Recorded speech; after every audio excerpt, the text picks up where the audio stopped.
Bom, a gente continua com a nossa cobertura especial no My News sobre o coronavírus e hoje o nosso convidado é o médico infectologista Jamal Suleiman, do Hospital Emílio Ribas. Doutor, muito obrigada por falar com a gente. É um prazer. A gente tem recebido algumas dúvidas aqui e eu separei algumas delas para a gente falar.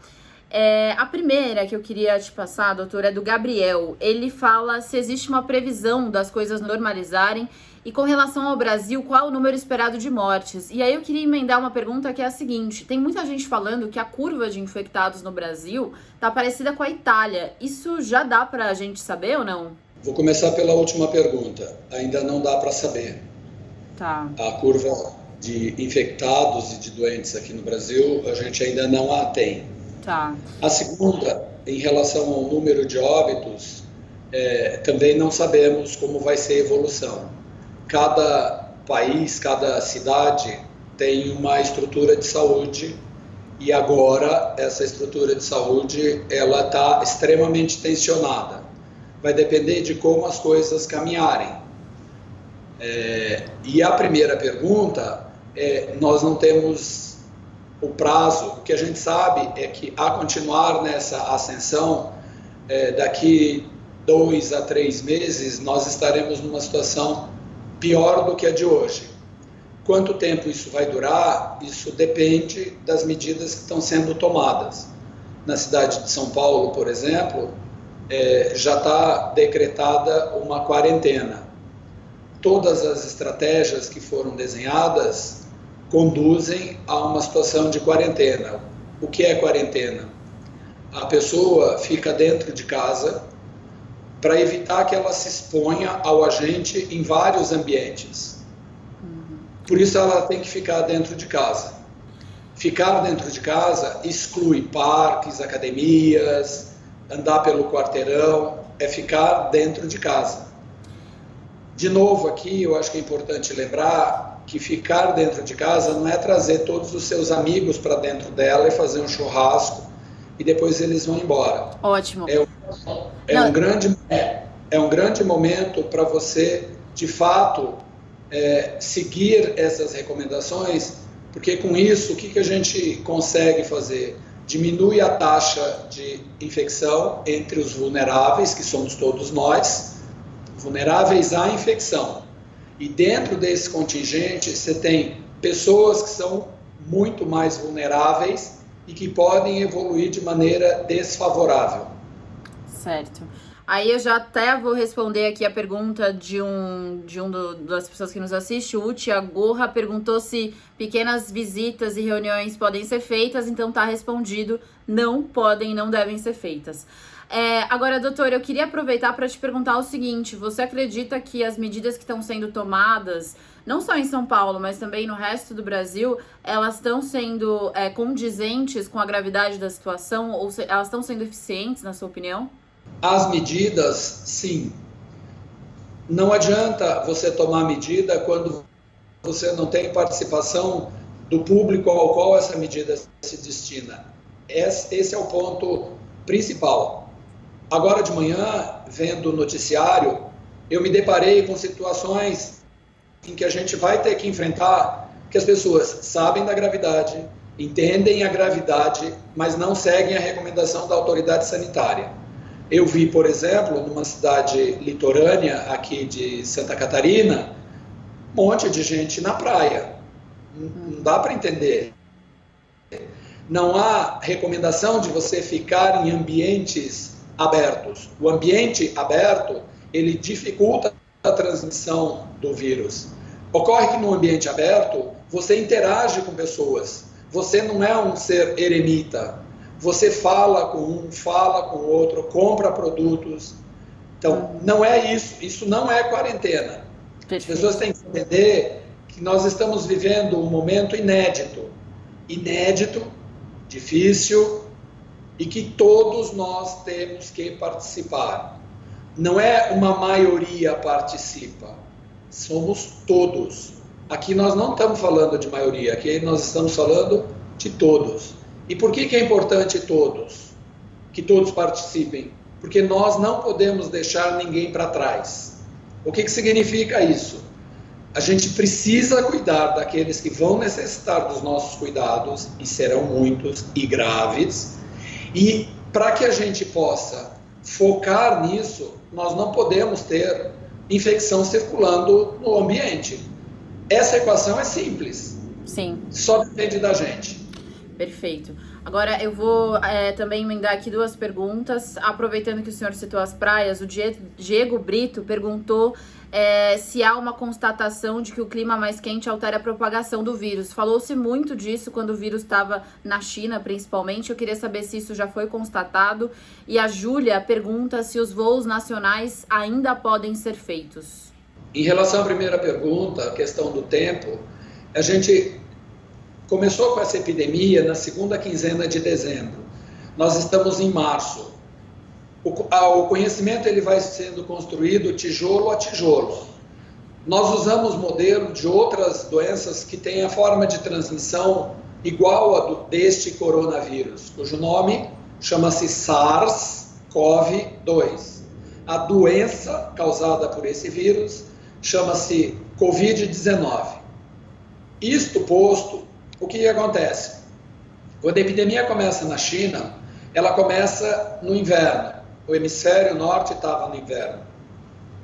Se eu usar o modelo de várias outras doenças com essa mesma forma de transmissão, elas são mais comuns em meses de outono, em meses frios, né, porque não é só no inverno, meses frios, porque as pessoas ficam em aglomerações, principalmente no domicílio.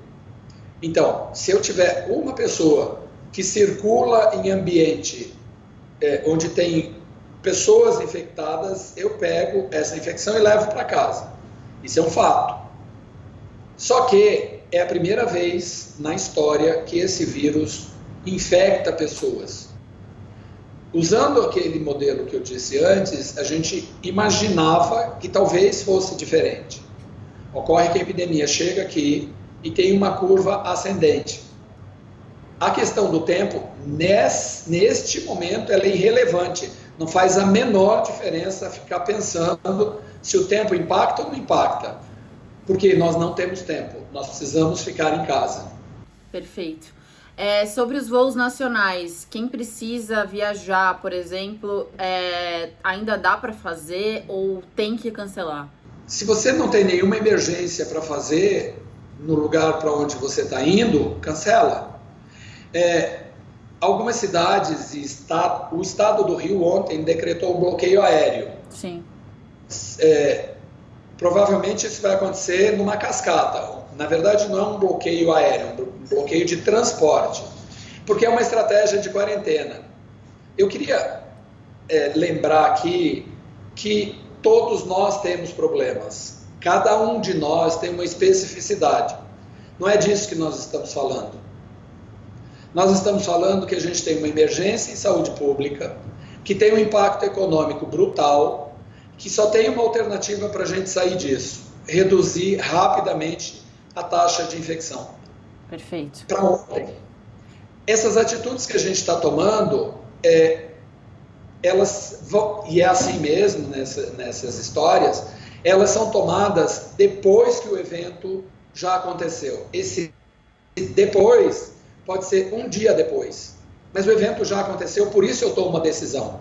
Não tem como antecipar. Então o evento já aconteceu, a transmissão é uma transmissão comunitária sustentada. Ou você bloqueia isso, ou nós vamos ficar eternamente imaginando: poxa, mas como eu faço para fazer meu exercício que eu tinha que fazer? Mas eu tinha uma atividade, eu ia para a praia em tal lugar. Não é disso que nós estamos falando. Então, se você não tem nada emergencial para fazer, não morreu ninguém, não tem alguém precisando urgentemente dos seus cuidados no seu destino, cancela. Tá certo. Se é uma questão de retorno para a sua origem, conversa com a sua companhia aérea, porque você vai ter que viabilizar voo, que nessa altura do campeonato não é tão fácil assim. Perfeito. Agora, eu vou juntar aqui duas perguntas também que foram feitas sobre a transmissão. O Andrei Fonseca perguntou por que existe a transmissão de pessoas que não apresentaram sintomas. E a Paty Fraga queria saber também sobre a transmissão daqueles assintomáticos, pois parece que mesmo sem sintomas tem grande poder de transmitir os vírus. Pode comentar um pouquinho sobre isso, doutor? Sim, as duas perguntas são iguais. Sem sintoma, e assintomático é sinônimo. Então, usando de novo o modelo de outras doenças virais com essa forma de transmissão, a gente sempre soube que é possível esse tipo de transmissão. Ela é eficaz do ponto de vista do impacto na sociedade? Usando outro modelo, não. Por quê? Porque quando a pessoa tem sintoma, e aqui no caso de corona é leve, moderado ou grave, os sintomas leves, às vezes eles são tão leves que passam desapercebidos. O que é esse tão leve? Pode ser uma dorzinha de cabeça que a pessoa não deu a menor bola para isso. Então, o nome disso é oligossintomático. Óligo significa pouco, sintomático. Entra no pacote dos assintomáticos. Assintomático é um indivíduo que não tem absolutamente nada. Zero. Então, é possível transmitir? Como que eu descubro quem são eles? Impossível. Absolutamente impossível. Por isso, a quarentena.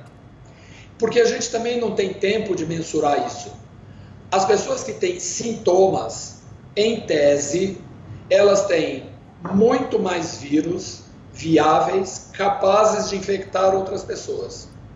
Eu estou reforçando isso porque quando a gente não conhece determinadas coisas, a gente começa a imaginar, e é um mecanismo de defesa psíquico isso, é natural. Eu não sei, eu preciso criar mecanismos de proteção da minha saúde mental. E aí eu começo a imaginar esses cenários. Esse cenário não tem importância. O que importa é que você, que é assintomático, fique restrito à sua casa. Por que a gente faz isso? Então, esse é o princípio da quarentena. A pessoa que fica em quarentena, ela não tem sintoma. Se ela está infectada ou não, não faz a menor diferença. Porque o princípio eu preciso proteger esta pessoa que não tem sintoma da exposição. Bom, uma vez em casa, ela porta o vírus e não tem sintoma, ela pode passar para as pessoas que estão com ela naquela casa. Para o serviço de saúde, é muito mais fácil a identificação deste cluster, desse sítio, desse lugar, e fazer uma intervenção num número muito menor de cidadãos. Tá. Percebeu a importância? Claro. Então, ficar em casa é uma estratégia para reduzir a infecção. Eu não falei para acabar com a infecção. Eu disse reduzir. Quanto é a redução? Muito. Muito. Quanto mais gente ficar em casa, melhor o impacto. Prova disso é que pela primeira vez na história, a China fez o bloqueio em grandes proporções. Isso nunca tinha acontecido em nenhum momento da história humana, um bloqueio de uma província inteira. Doutor, agora eu queria falar um pouco sobre os sintomas. O K. Domingos perguntou quantos dias os sintomas demoram para se manifestar depois que uma pessoa é infectada. E aí pensando nesse caso da pessoa que tem sintomas, né? Entre 2 e 14 dias. 2 e 14 dias, perfeito. Rebeca Barros perguntou se existem sequelas do vírus depois da cura. Numa pessoa que teve sintomas leves ou moderados, até agora nós não temos nenhuma evidência de que isso deixe sequela. Em pessoas que têm a forma grave da doença, existem algumas indicações de que pode haver uma sequela pulmonar. Neste momento, vou repetir, a gente está construindo tijolo a tijolo para ver o que de fato esse vírus faz. Eu vou só emendar em relação à gravidez, que eu acho que é muito importante. Ótimo, essa ia ser uma pergunta, inclusive. Em relação à gravidez, considerando histórias de outras doenças, é possível a transmissão materno-fetal, chamada transmissão vertical. Isso é perfeitamente possível. Tem inclusive casos descritos. O que a gente precisa entender? O caso que está descrito, obviamente a gente não tem nada. A criança nasceu bem, sem nenhum problema. Um caso, tá? Como a epidemia começou em dezembro, o que a gente tem são as mulheres que estavam no último trimestre de gravidez. Uhum. Então, é diferente no último trimestre, no segundo e no primeiro? Ninguém tem essa resposta. O que acontece com o bebê se a mulher se infectar? Ninguém tem essa resposta. Então, o que eu posso dizer agora? Se você não está grávida, aguarde a epidemia entrar em remissão e aí você pensa em engravidar, porque a resposta nós não temos. Se você já está grávida, obedeça as recomendações de quarentena e fique em casa. Tá. Por quê? Porque nós precisamos proteger estas mulheres, porque a resposta nós não temos. Uhum. E se você está próxima do parto, fique tranquila, o seu bebê e você serão cuidados.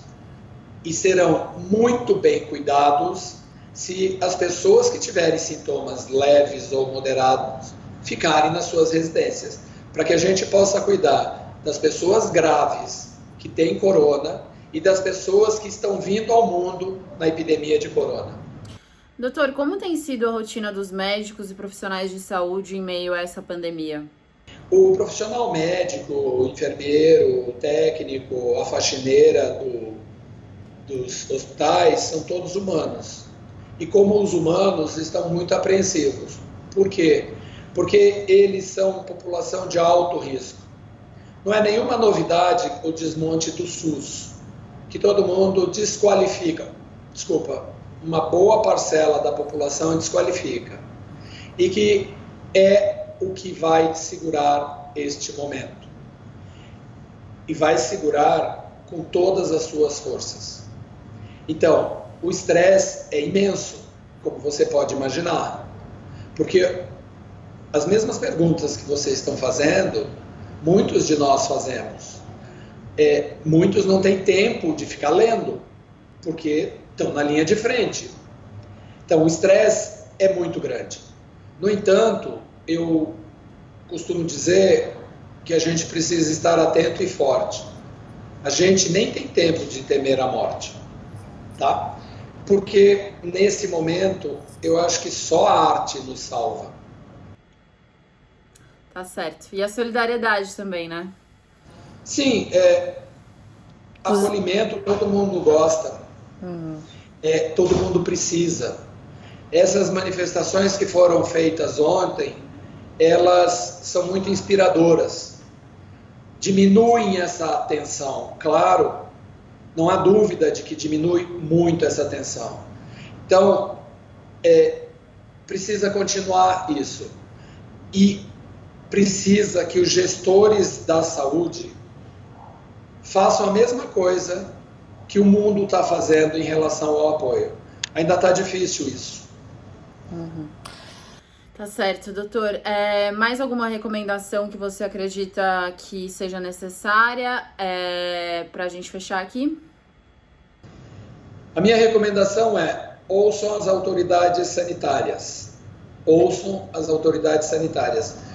A gente não está deixando de falar com nenhum veículo da imprensa, porque a mídia não criou isso. E é o único instrumento hoje de comunicação efetiva com a sociedade. Então, ouça. A gente precisa proteger todo mundo.